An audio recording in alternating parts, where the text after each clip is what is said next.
kerana demand, setiap hari ada keluar sekali rakaman punya sesi. Dan kerana ada lagi demand, dikeluarkan pula hari Jumaat pukul 11. Tanyalah ustazah.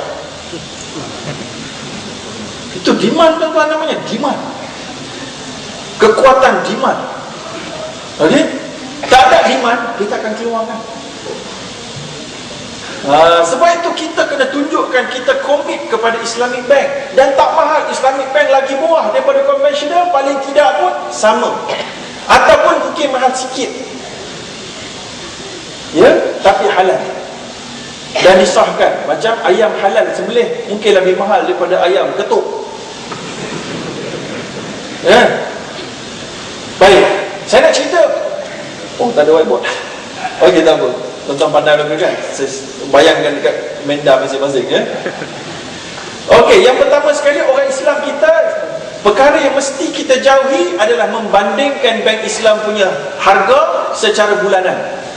Dia pergi bank Islam, dia tanya, berapa kalau saya buat beli rumah harga sekian-sekian, berapa bulanan kena? 1,100. Kita pergi konvensional, dia kata 900. Oh, konvensional murah lagi. Oh, tak betul. Itu cara perbandingan yang sangat salah, ya. Kerana perbankan konvensional tak boleh dibanding dengan perbankan Islam, kerana rate dia tak tahu berapa. Rate dia BLR tolak sekian-sekian untuk tempoh 30 tahun. Lepas 30 tahun baru tuan-tuan tahu berapakah harga dia. Sebelum tu tuan-tuan tak akan boleh tahu. Mana boleh guna BLR hari ni, BLR tahun depan mungkin berbeza dengan hari ni. Dalam surat khabar Financial Times, saya baca masa naik kapal terbang ke sini, Bank of International Settlement, ini bank utama ni, buat kerja benda-benda ni dekat Switzerland, telah pun mengeluarkan kenyataan mesti semua bank naikkan interest rate dengan segera. Dia dah beri nasihat amaran dah tu. Kalau tak, inflasi akan menjadi semakin teruk dan seumpamanya, macam-macam lah. Jadi tuan-tuan, jaga-jaga. BLR naik, harga konvensional naik, harga Islamik dia boleh naik juga, tapi dia ada limit sampai 10% saja. Kalau naik 11, dia tersekat dekat 10%. Ada sebahagian bank 9.9%. Bank konvensional naik boleh sampai ke 20%. Bank Islam sampai 10%. Okey lah tu. Kalau bulan-bulan bank Islam bagi diskaun, dia ambil akad dengan kita 10%. Bayaran bulanan dia tengok BLR. BLR kalau 6.75, 10 tolak 6.75, apa nama, 10 tolak berapa untuk dapat 6.75 tolak 2. Okay. Dia kena ada whiteboard supaya betul lah. Saya nak bagi faham ni kan. Okay, gini, bank konvensional BLR 6.75 tolak 2%, bayar 5.75. Bank Islam dia ada ijarah, dia ada musyarakah mutadaqisah, pun lebih kurang sama juga bayaran bulanan. Akad 10%, bayaran bulanan BLR tolak 2.5%. So 6.5, kata 6.5 tolak 2.5 berapa? 4%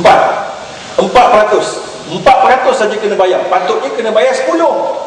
Maka bank Islam bagi diskaun 6% pada bulan itu. Hebat tu tuan-tuan, kompetitif tu. Kalau lambat bayar, bank Islam akan kenakan 1% daripada jumlah yang lewat. Katalah bulanan 1,000, lewat 3 bulan, 1% kali 3,000. Sebulan, 1,000, 3,000. 1% daripada 3,000 berapa? RM30 saja. Bank konvensional buat macam mana? 3% daripada outstanding balance. Katalah outstanding balance RM90,000, 3% daripada RM90,000 berapa? RM2,700. Mana murah? RM2,700 tu bank konvensional dia buat compounding. Dia masukkan dalam RM90,000 tadi. Maka pokok tadi RM90,000 sudah jadi RM92,700. Pokok naik, bunga naik. Islamik RM30 tu dia tak masuk dekat dalam pokok, tak ada pokok, tak ada bunga. Dia terus sama ada bagi pada charity atas nama kamu. Maknanya kalau dalam sebahagian bank Islam, kalau kamu lambat bayar kena penalti je, dapat pahala.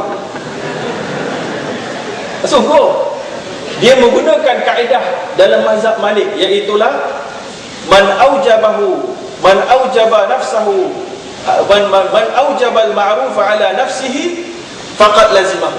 Sesiapa yang mewajibkan membuat satu perkara baik ke atas diri dia, maka menjadi kewajipan. Maka diikut kaedah tu. Bila dalam kontrak kita tu, kita janji kita bayar pada tempoh sekian-sekian. Kalau kita gagal, kita akan bayar pada charity RM10, 1% tentu, sebagai derma, tapi melalui bank. Itu cara dia. Bank Islam buat.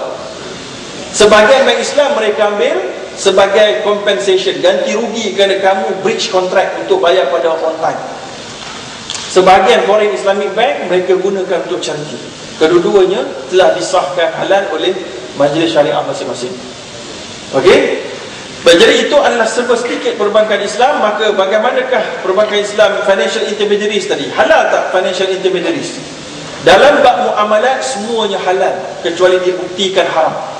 Maka jangan tuan-tuan tanya, apa bukti dalil bank Islam tu halal? Tak. Tuan-tuan kena bawa bukti. Apa bukti dia haram?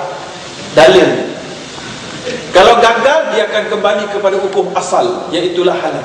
Al-aslu bil asya' al-ibahah, al-ibratu bil maqasid la darar. Ini semua kaedah-kaedah yang digunakan. Mura'atul adati wal a'raf bima la yukhalifu syara' sebagainya. So financial intermediaries boleh bawa manfaat tak kepada rakyat? Yes. Kerana bila orang ada duit lebih, ada orang perlukan duit, susah nak ketemukan, maka perbankan membantu. Perbankan Islam membantu menjaga kepentingan kedua-dua pihak. Maka itu maslahah yang baik. Ya. Baik, kemudian so wang kertas saya dah sebut tadi macam mana pendirian. Kemudian sistem ekonomi, hukum asalnya neutral, harus. Yang haram itu kita boleh modify, kita modify setakat kemampuan pada waktu ini. Kerana Nabi SAW juga telah pun menggunakan sistem perhambaan. Islam telah menghalalkan perhambaan, tetapi dengan modification, dengan perubahan. Sebagai contoh, perhambaan dalam sistem barat, hamba tu adalah hamba, tidur kat dalam kandang kuda, ya, makan pakai tak cukup. Dalam Islam, Nabi suruh makan apa yang kita makan dan kita pakai. So Islam terima sistem perhambaan, tetapi dengan modification. Sebagaimana Islam terima sistem nizamul aqilah dan seumpamanya. Banyak lagi tuan-tuan. Ya.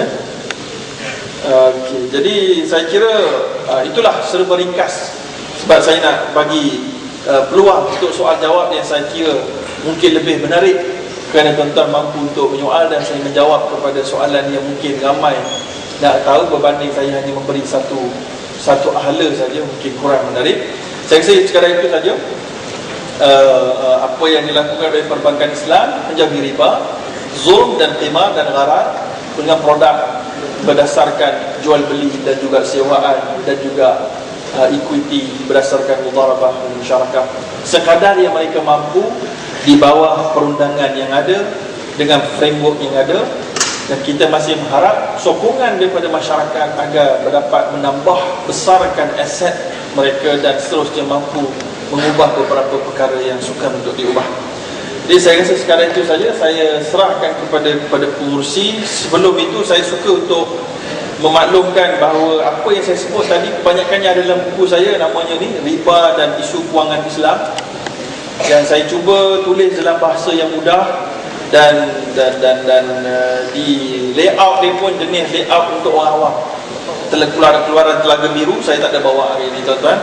Dan juga satu lagi, wang anda dan Islam, yang saya kira sangat penting untuk kita faham dalam urusan harian, transaksi harian kita. Aku qauli hadza wa astaghfirullahalazim. Wassalamualaikum warahmatullahi